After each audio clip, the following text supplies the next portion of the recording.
Hello everybody and welcome back to the Pokemon Black Randomizer Nuzlocke. Between the last episode and this one, I did a little bit of leveling and then I just realized that I do not actually have to go into the gym right away. I do have to go to, I think, the cold storage first because I went around town to check where the gym is and then the gym was actually blocked. So I can't go into the gym yet, but I am leveled for the gym. So I might actually start to be a little bit over leveled. I'm very sorry for that. I was 100% sure that I was supposed to go into the gym next. Anyway, everybody's level 30. I don't think any moves really changed. Other than actually I gave the Rock Tomb TM to Savior. And that's about it. Everybody's level 30. So Shears isn't that over leveled anymore. I'm going to try not to use Shears in this episode. Unless we actually do go into the gym as well as the cold storage.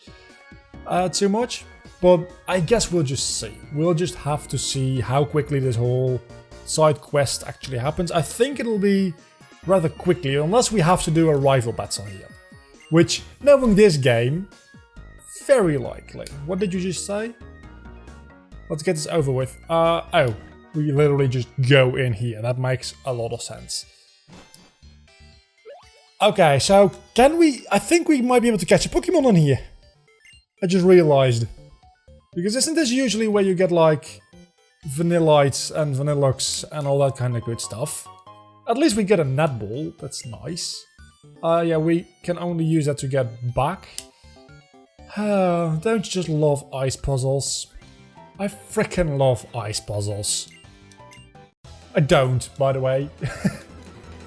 Well, when they're done properly, I don't mind them that much. Frankly, the ice puzzle in Johto before the 8th gym, that cave, I actually like that cave quite a bit. And the ice puzzle around, I think, Regigigas in Pokemon Diamond, Pearl and Platinum, that's a pretty decent puzzle as well. But usually, like, this cold storage, I'm not a huge fan. At least as far as I can remember. Again, it's been a while, so maybe going through this, I don't mind it as much. Okay, so that could potentially be very painful if it wasn't a combo. So definitely you're supposed to do this first. And even though I'm doing this now, if I'd done this last episode, I wouldn't have gotten to the same level anyway. So it's not going to matter too much. It's just a little bit annoying. Shroomish is... what typing again? I do not recall. Well, I know it's grass type, but I think, is it grass poison or just pure grass? Because it evolves into a grass fighting type. So would it lose the poison type? Some Pokemon lose types upon evolution. I don't think Shroomish is one of them. Either way, Aurora Beam is going to do a lot of damage. Also, yes, I am sending out a water type against a grass type. Is that risky? Very much is. But the only thing that has an ice type move on my team is a water type. Which might not be a very good thing. But as soon as we get the... Is there even an ice gym in Unova? I was going to say, as soon as we get the ice gym done and over with, we'll have a TM. But I don't even think there is an ice gym. Also, you can skip a lot of trainers in here for some reason, but not that one. So let's fight it. I would very much like to do the cold storage and the gym battle in this episode, because otherwise I'm going to start next episode with the gym battle and then go into the Chargestone Cave, but probably the entirety of Chargestone Cave will be an episode length anyway, so if I can do just the Chargestone Cave next episode in its entirety, that would be great. So maybe the Chargestone Cave isn't as long as I remember it being, admittedly. I think it will be. I think Thief might actually do more, now I'm thinking about it. I really should just check Fury Strike, because I think it's like 10 or 15 power. So it needs to hit like 3 or 4 times to be the same power as Thief, if that's the case. But Thief has Stab. So let's just check this live. It's 18 power against 60, but then also like another 10% boost or 20% boost from Black Glasses, so that's like, let's say 70. So it needs to hit 4 times to be stronger than Thief. That's a very low likelihood. So by and large, Thief is going to be the better option. Unless I'm facing something that resists dark. But I don't think a lot of things resist dark. Especially since fairy is not a thing yet. Fairy resists dark, doesn't it? I've gotten better with my resistances over the past like 2 or 3 weeks. I'm definitely switching out for this one. But fairy is still a thing that I'm not very good with, because I haven't played with it a lot. It's very prominent in Generation 6, but I haven't replayed X and Y. Like, I might have replayed it once, so that means I've played it twice in total. And then in Omega Ruby Alpha Sapphire, it again isn't really that prominent, and there's like not that many fairy types in Gen 7 either. I mean, there's one fairy type, not gym leader. What's the name? The trial leaders. I don't remember the name.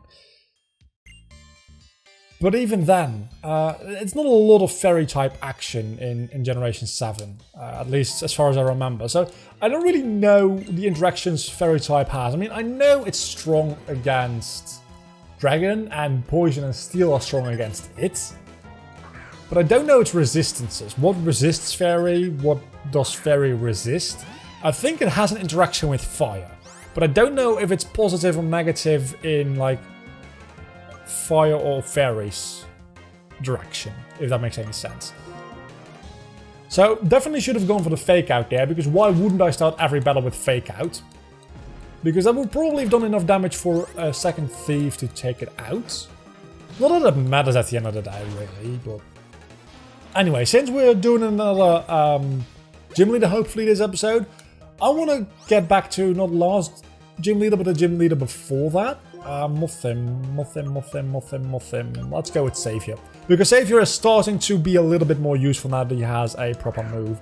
We talked about conspiracy theories. And I want to actually expand on that today a little bit. Because I was just browsing YouTube, and then I saw a video with a theory, a Harry Potter theory. And it's that Hagrid is a Death Eater. And I was like, I'm going to click on this because this is insane. And then I listened to the video, and it's based on a 23-page document. And I was like, yeah, no, definitely not. This is definitely not a thing. And the thing that annoys me about it, because I very much like theories, like story theories, and like, especially with Harry Potter, it happens quite a lot. Like, well, actually, I can't think of any right now. Kingdom Hearts is another one that really does it for me. There's a lot of theorizing because Nomura is just bad at writing. I'm very sorry, but he's just not very good at writing. And then people try to predict what's going to happen next and what certain things means. Also,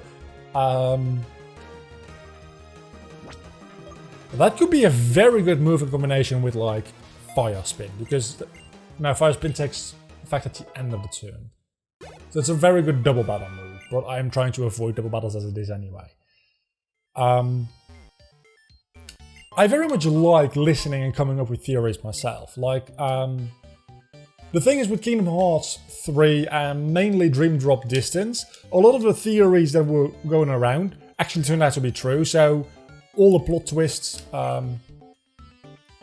twists in that game, like the Keyblade was actually Riku's, but then moved down the list to Sora. Like, yeah, we kind of already figured that out like years ago, so it's not very much a surprise anymore. So that's very fun, and even if you're not right, it's very fun to just analyze very thoroughly what's happening in any given story. I'm just gonna have to battle you all, because that's gonna be tedious. And the Kingdom Hearts theory, which annoys me, is the Kingdom Hearts 3 theory about the entire game taking place in the Sleeping World. And again, I very much enjoy theory crafting and reading up on it and seeing what other people think, and taking pieces of certain theories and thinking, well, actually there's some credence to this, and then combining it with certain other theories, and then completing my own entire like view of what a story means. And to a certain extent, the Sleeping Realm theory, which is like a 300-page document with a lot of screenshots, admittedly. But still, I think if you take away the screenshots, it's probably like still a 40 or 50-page document. There's certain parts in there which definitely sound plausible, and I'm like, yeah, I should keep that in mind for when the Kingdom Hearts 3 DLC comes out. I'm gonna replay the game, and any other Kingdom Hearts media, just keep that in mind. There's also things that I'm thinking like, yeah, no, you just misinterpreted that, because interpreted that. That's a really difficult word. Like, I know this is not very Pokemon related, but I'll get back to like Pokemon commentary when we get into the actual gym. Because Riku's hair gets like shorter after he gets attacked by a bunch of Heartless. And that document says, well, that's the moment he goes into the Sleeping Realm, while that's also the moment he makes contact with replica Riku's like heart or soul or whatever, and they like kind of fuse together, and that's why his hair changes. It's nothing like the darkness cut his hair or he's in the Sleeping Realm. It's just a fusion of two characters which actually influences appearance. So people take things the wrong way and build upon that, and that's why theories oftentimes end up being fairly inaccurate at the end of the day. That's not my issue with it though. My issue is not with the people writing it, it's with the people reading and then defending it as if it's likely to be canon. Because it usually isn't, and let's try to heal up. And a lot of the credence people give to these theories, I feel like, is just because they're very long documents. And their argument is, well, if all of this happens, it can't be coincidence. Yes, it can, because inside a story, inside a game, inside a 7-book series like Harry Potter, there's so many data points to like cross-reference. If you're looking for anything, you're going to find it, because coincidences happen, especially with long-running series, and especially, frankly, I'm not saying J.K. Rowling is a bad writer. Definitely not a very good screenwriter, but the books are pretty good.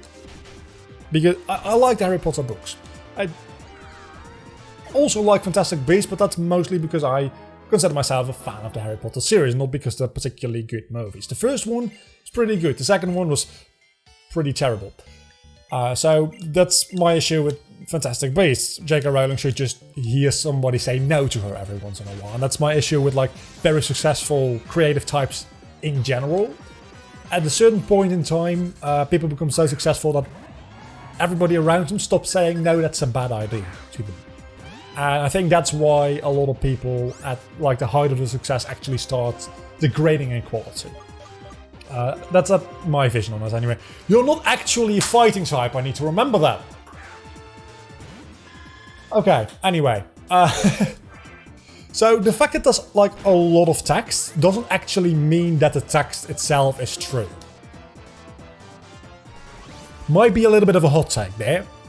But that's my issue, because, well, there's 23 pages of theory about Hagrid being a Death Eater. It's gotta be, at least at some level, there's gotta be something there. No, because it's a 23-page theory based on a, like, 7 books, average of, like, 400 pages a book series. So that's like, what's that, like 3,000 pages worth of book? And I know not every single page has Hagrid on it, but saying that Hagrid is in, like, 1 in 20 scenes, which 1 in 20 pages, let's say, because that should be roughly the same. And I think he will be in more, because that would make him like appear once or twice in every book, and he appears way more. But even if it's like 1 in 20, right, and it's 3,000 pages in total, Hagrid would appear in like 150 pages, at least. So a 23-page document isn't that much. It's a big story, so there's a lot of data points to cross-reference and compare. So of course you're going to find coincidences, and especially if you're looking for things and you're stretching like the bounds of believability, and you're upon assumptions you've already made as fact. The same as conspiracy theories. That's why I mentioned those when I started this entire rant. Because that's what conspiracy theories do. They draw conclusions and then build further upon those conclusions as if those conclusions are facts. And that's what these theories do as well. And I don't mind that with like theories about fiction because it's fun. I mind it a lot more when it's actually influencing people's lifestyles and like mental health with conspiracy theories. When it's about like fiction, I actually enjoy it. But then there's people who read that and go into that just as deep as people go into conspiracy theories. And I'm just gonna go into shears here. And actually start defending it as if it's real, and that actually bothers me. Because it's not. And it bothers me not because those people are so passionate. I actually admire those people, the passion. It bothers me because, especially with Kingdom Hearts 3, the Hagrid theory is just a little bit of fun, right? I don't think the writer of that theory would actually believe that as well. I think the writers of the Sleeping Realm theory from Kingdom Hearts actually believe what they wrote. And that's not bad, like in any means. That's alright. My issue there is not with the people who wrote the theory. My issue there is with the fact that Nomura wrote a shitty fucking story. And his story has been all over the damn place for years. And people keep coming up with theories to rectify bad writing. And that's what I'm annoyed at. The fact that bad writing gets rectified with these theories. We should just all realize that Kingdom Hearts 3 is a clusterfuck of a story. It's not good. It's not good. It's not well written. And by the time the Remind DLC is released, that might get fixed a slight amount. This never melt ice, right? Yeah. That might get rectified a slight amount because there is some more backstory in that, I believe. But the base of it not explaining things very well and the pacing being all over the fucking place and all that stuff, that's not going to be fixed. And to a certain extent, some things might be fixed and some things might be explained a little bit more well, and that's a lot of the issues people have with it. Is one, the pacing, which you can't really fix that much if you're not going to like redesign the entire game. The Disney World's not doing anything. That could be fixed with a couple of extra cutscenes, although I doubt it. But mostly things not getting explained and just happening. Especially towards the end of the game where stuff actually like plot important stuff happens. That could be fixed. If somebody else, other than Nomura himself, has a big influence on writing that. Because at this point... I didn't remember this cutscene. At this point, I mean, I discussed it on a live stream a while back. Nomura didn't have like full creative freedom over the story in Kingdom Hearts 1. And it was a fun and little story. And then in Kingdom Hearts 2, he pretty much showed I can be a successful like lead designer and writer. And he got full creative freedom. And you can tell, because the retcon starts at Kingdom Hearts 2 right away. Kingdom Hearts Chain of Memories, no retconning there, it's just building upon. And of course, also ensuring that it doesn't have any impact on the plot itself, because nobody remembers what happened. But then in Kingdom Hearts 2, just, oh no, the guy you fought wasn't Ansem, no. It was actually Xehanort's Heartless, and Xehanort is actually the big bad guy. Why not just give Ansem the Wise a different name? Why introduce this entire thing? And in Kingdom Hearts 2, and I'm going to stop talking about Kingdom Hearts after I've finished this point, and I'll get back to Pokemon. In Kingdom Hearts 2, that wasn't an issue, because it was the first time. But by the time you get to, like, Birth by Sleep, and things get retconned and contradicted and all that kind of stuff, it gets annoying. And then by the time you get to Dream Drop Distance and then introduce fucking time travel, I am so done. Okay, that was my Kingdom Hearts and fan theory rant for the moment. I very much do enjoy things like game theory, yeah, by the way. It's probably one of my favorite channels, especially the more lore-based theories. Purloin. That would be interesting because Purloin evolves into this, right? I think. The more lore-based game theories I very much enjoy most of the time. Also, why did I stay in? Because this is going to be resisted, right? So that 10 base power more actually does quite a lot for our damage output, which is good. But I probably shouldn't have stayed in to begin with. Let's go into Aang. We haven't used Aang in this episode yet. I think that has been the fastest 20 minutes I've ever done in any episode ever, because I just went absolutely berserk during that rant. I hope it was at least somewhat coherent, because I feel like it might not have been. Gonna be honest. And might not have been interesting, because you guys watching this might not give a crap about Kingdom Hearts or Harry Potter. The chance of you not giving a crap about Harry Potter are significantly smaller, I feel, because it's a very popular thing. Kingdom Hearts is also very popular, but it's mostly very popular for people to make fun of the way it's written. And let me be clear, I am very much a Kingdom Hearts fan, but I'm also kind of taken hostage by the series, because... Can I just skip you? I can. Because I don't want to overlevel even... Oh, well that didn't do a lot and I did it. So what do I do here? Do I go back up? No, surely not. No, that makes no sense. So what am I... what? Huh? I don't get... Oh. Never mind, I'm stupid. You can do this. And then you battle this guy, and you go down. And then... Oh, this is actually a fairly... Okay, I like this gym. So far, I have not liked many of the gyms. Well, I haven't loved many of the gyms. I like the idea, the gimmick of the first gym, like I said in that episode, or the second gym episode, I don't remember. I despise the second gym. The third gym... It's alright. I don't mind it. And then the fourth gym I actually very much enjoy. And this gym is probably my favorite so far. I'm gonna be honest. I think the gym after this is the flying gym with the cannons, right? Which is also a lot of fun. Then the seventh gym I can't remember. I really don't even know what its typing is, if I'm being... That's a bug type move?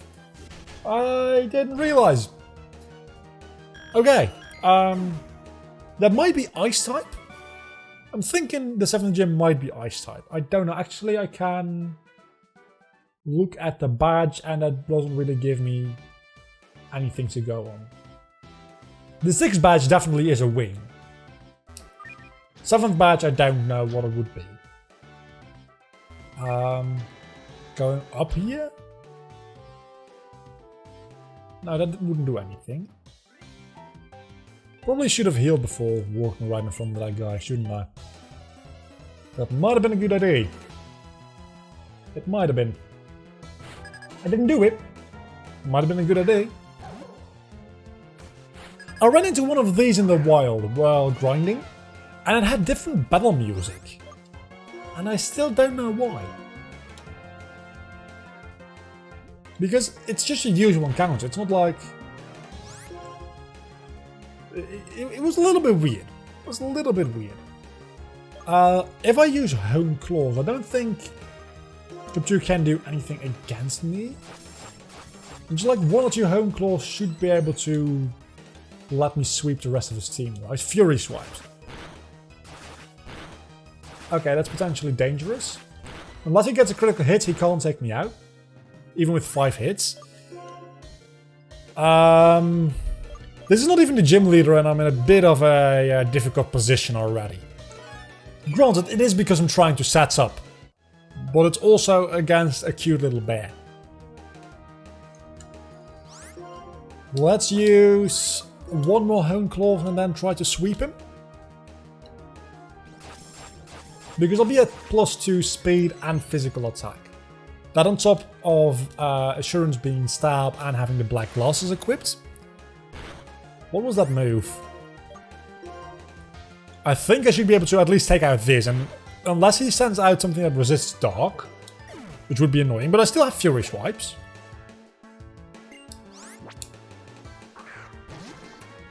This is the opposite of resisting Dark. I approve. I very much approve. Also gonna go back to the Pokemon Center because I'm running out of a PP on Assurance. I think I'm saying that wrong, by the way. Skitty. I don't know if Skitty becomes Fairy type. Feels like it would be... No, that definitely says Assurance, right? I feel like I'm saying it wrong because it's close to Insurance, but... I don't know. I feel like Skitty would become a Fairy type in Gen 6, right? And that would have been kind of annoying. But luckily, we're not in Gen 6.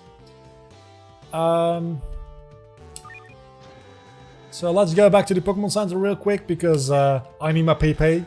Just in case I run into a Ghost or a Dark type. Not a Dark type, a Psychic type. And the gym is quite kinda. I'm combining words a lot lately, can you notice? It's close anyway. And we've got plenty of time. I think we are close to getting to the gym leader himself. And, well, actually we don't have plenty of time because we're 27 minutes into this episode almost. Which I would have liked to finish off an episode before half an hour. Don't think that's gonna happen, but I really want to finish this gym this episode because, again, the Chargestone Cave thing. And might mean that this is like a 40-minute episode. In which case, either I'm sorry or you're welcome, depending on whether or not you like long episodes. I try to keep them under half an hour and like over 20 minutes. It's a good balance of like respecting your time and also having long enough videos for YouTube to enjoy some watch time. So what do we do here? Definitely not take that one up. So this one then, I suppose? Yeah, because this just takes me down to the gym leader. So this is the last battle before the gym leader. And then we can go take on... I don't know what he is called. His name will be randomized anyway. Like preschooler. This is definitely a preschooler. It still hurts. I still miss Snout. Also, Dusk accidentally became, after this battle, a higher level than... That didn't do a lot of damage. That's worrying. A higher level than she is, so that's something. Dusk is the star of this episode, definitely.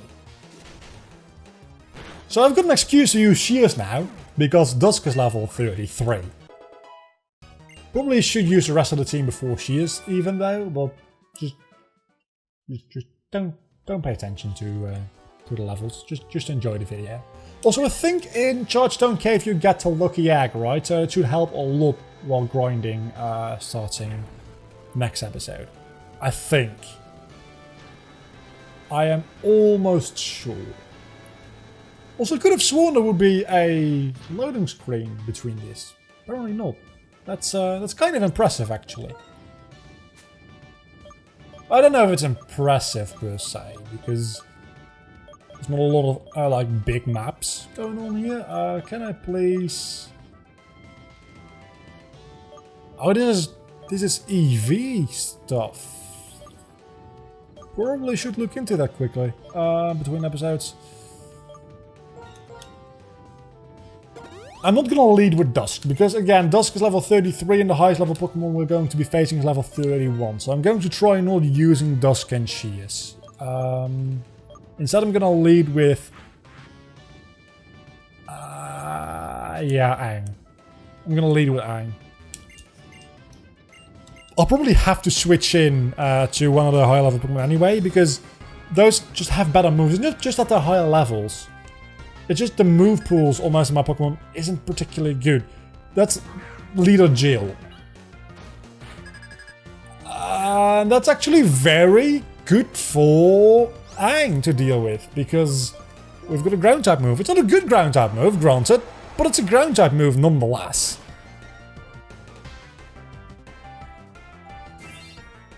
And that's... Physical defense grows sharply. is send home a physical move? I guess we're going to find out any moment now if this does a lot less damage. Please be a special move. I think that did a little less damage. So, why do you use Iron Defense and then Swagger? I mean, I guess I can hit myself in Confusion now, yes, but this kind of negates your Iron Defense. Unless I hit myself in Confusion. I swear to God, Swagger Confusion has a higher chance of hitting yourself. It's got to be, because every time I get confused through like Confuse Ray, or Supersonic, or Confusion, please don't. That was close. Way too close. I almost never hit myself. When I get confused through Swagger, I consistently hit myself. I want to go into Savior, but that's probably a bad idea. So let's just go into Squidward. Because I don't know what moves he has. He has Takedown, he has Swagger, he has Iron Defense. He probably has a ground type move, right? At least I'll be able to easily take him out. Because I have a Bubble Beam, and that is the most scary motherfucking move in the universe.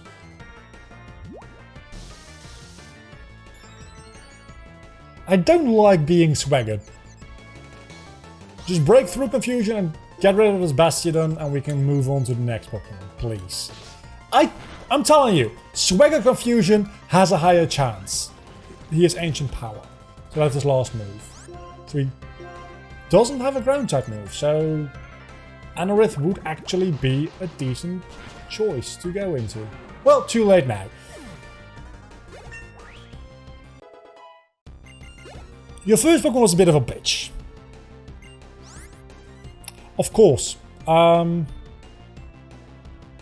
need to stay in because of the type advantage I have on Ice Beam.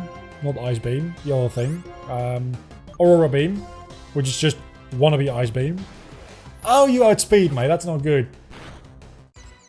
Oh, if I don't. Fucking Swagger! That's upsetting.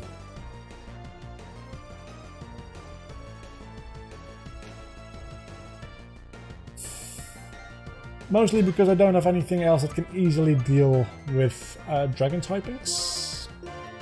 So we're gonna go into our backup plan, and that's Fury cutting the shit out of this guy. Also, it's a level 31 Pokemon. I didn't think it would be. I think... yeah, it's only a second Pokemon. I was assuming that level 31 would be the third one out, but apparently not. Apparently he just sees how big of a deal we are, and he figured, let's just take out this Pokemon right now. So at least Sizzle resists everything in the universe, because Steel type is... it's so good. I love it. It still does a lot of... okay. If you miss Fury Cutter, it resets, doesn't it? I think it does. Oh, it still does so much damage, even though it's resisted. Another Fury Cutter will take it out, but a critical hit will also take me out. What are the odds? He already got a crit on me, he's not going to get another critical hit. Famous last words. He didn't. And then I missed. So I took a chance for nothing. Okay, so who are we going to replace Squidward with? Squidward was a real good member of the team, is the issue. There's two things we can do. We can wait until next episode and go into Chargestone Cave and just receive a random Pokemon on our team, or we can pick up one of the Pokemon in our box. That's annoying. That's very annoying. Because if we don't pick up anything from the box, just the first thing we actually capture will just be on the team, right? That's how these rules work, I think. I mean, I made up the rules, so yeah, that's how this rule works. That's the entire, like, deeper strategy part of this, right? So I think we do need a grass type anyway, especially now that we don't have bullet seeds anymore on Squidward. We're going to need a grass type anyway, so I think we're gonna go with Among Us, which we call Mimic, I think. Razor Wind, is that a good move? I feel like that might be a decent move. It's special though. I don't think I have a very good special attack. But it's a high critical hit chance, but I don't have a very good special attack, so I'm not gonna learn it. I'm fairly happy with my moveset as it is, and I want to keep False Swipe.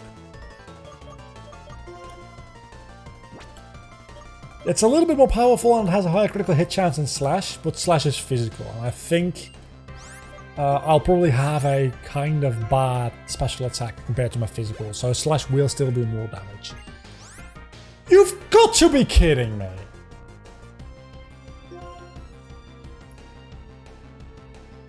How are we gonna deal with this? Because definitely not with Shears. I guess with Dusk? It's really the only thing... Dusk or Savior are really the only two things we can do here. Wait a second.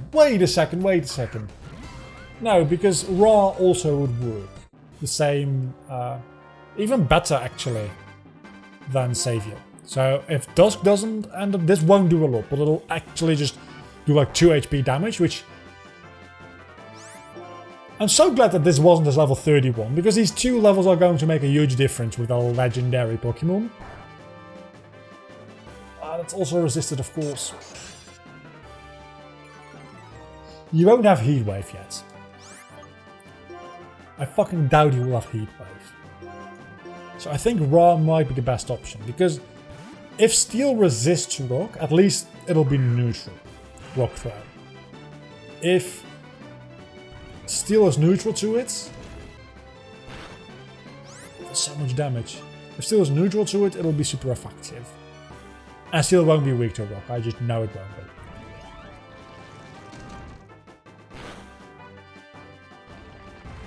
I mean, Ancient Power is going to increase its... Okay, so it's neutral. Oh, that didn't do anything either! Fuck!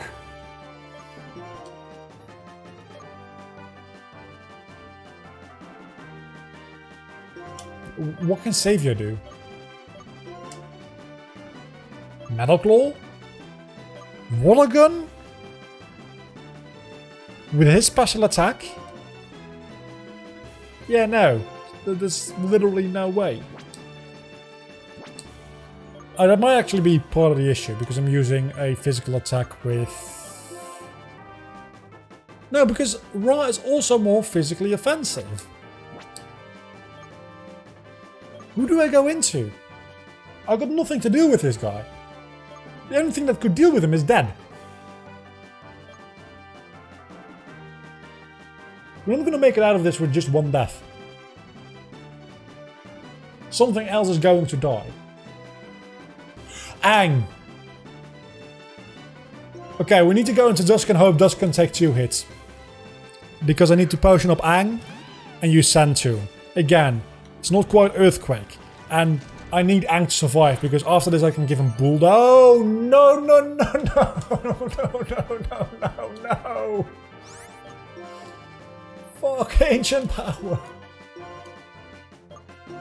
I need Ang at full HP. I'm seriously thinking about sacrificing one of my Pokemon. Just to get Ang in on full HP. How many Ancient Powers has he used? Because he only has 5. Use 2 against you, 2 against you. Surely he only has 1 left at this point.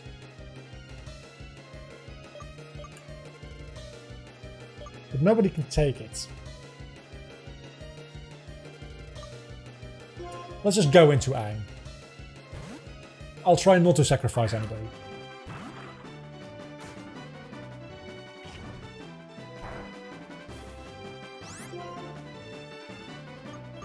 Worst case scenario, I can Sonic Boom you to death.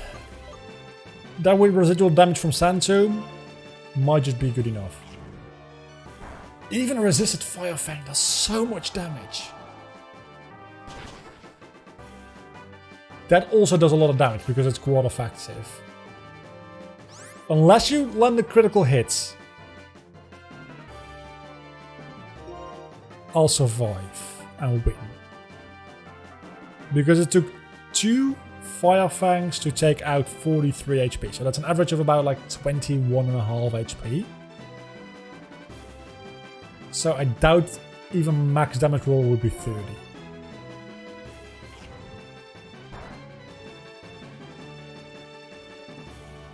I mean, I kind of asked for that one, didn't I?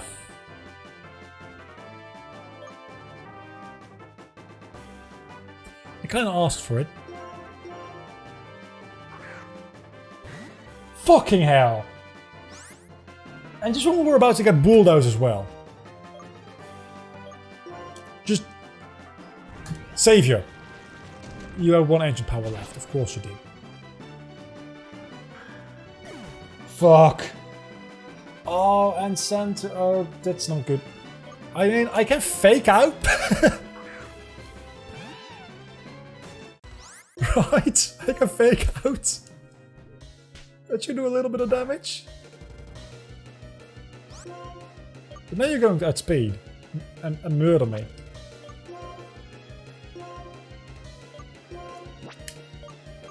You're going to do more than 50 damage. Or more than 25, I should say. Because it might not do more than 50, but he's going to outspeed me. And Fire Fang goes from 60 to, yeah, 15. And he outspeeds. So there's literally nothing I can do. So I need... And even Fake Out won't do anything. Not enough to kill him anyway. So the only thing I can do is hope that Ra will be able to live at least like 1 attack. And then... I'm sorry, I had to. I had to. It's either sacrificing or getting swept. And now at least I have a chance. Because I can Fire Spin. I did forget you have a Steel type move. Oh, that doesn't do any damage. Okay, so my defense harshly fell. Oh, you have Flash Fire! Fuck, I didn't think about that. Rock Throw? Maybe? Wait a second, do you not have any more damaging moves? Oh, you have Fire Fang. You just won't use it against me. Oh my god, I did it! Oh my god. So we only have Ra and Shears left. Fuck off with your embargo. I don't need it. I don't need it in my life. At least we've got a new TM, and we have a couple of Pokemon in the box, which all of them will be added to the team. And whatever we catch in Chargestone Cave will be immediately added to the team, because we lost 4 Pokemon in that battle. I went in thinking I was over-leveled. And frankly, I was a little bit.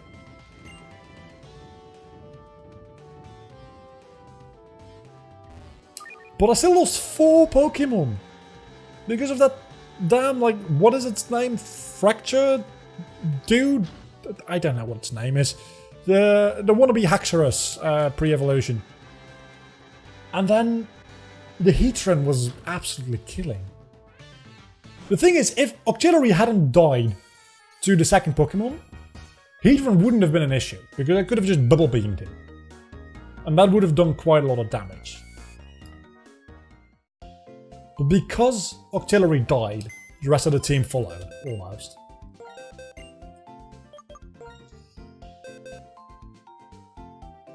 Oh, no, you guys aren't supposed to be in this box. You can't be dead, I haven't used you yet.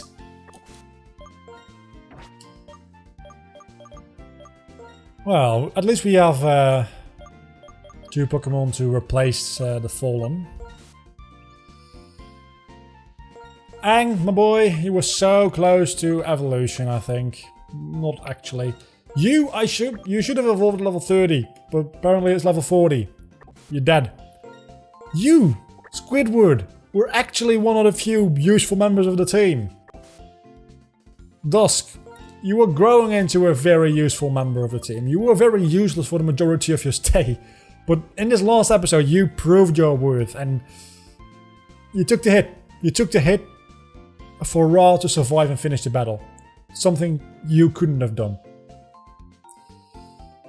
Ra, I hope you're happy. She is. You're going to stay with me until the end of time. You're going to come into the Hall of Fame with me. We can welcome to the team Mimic and Nido. Welcome to the team. There's 2 more places free. Let's actually take a look at Mega Drain, Ingrain, Feint Attack and Sweet Sand. Not a bad moveset. Astonish, Constrict, Acid and Ingrain is actually kind of bad. I will probably look at like a couple of TMs between episodes. I won't be grinding between episodes because next episode we'll be able to catch a couple more Pokemon, like 1 or 2 more, to fill out the team before the next gym. So between this episode and next, I won't be grinding. I'll be grinding after the next episode. Until that time though, do not forget to leave a like and subscribe for this 45-minute long episode. I'm not going to like make this any longer than it needs to be. Bye.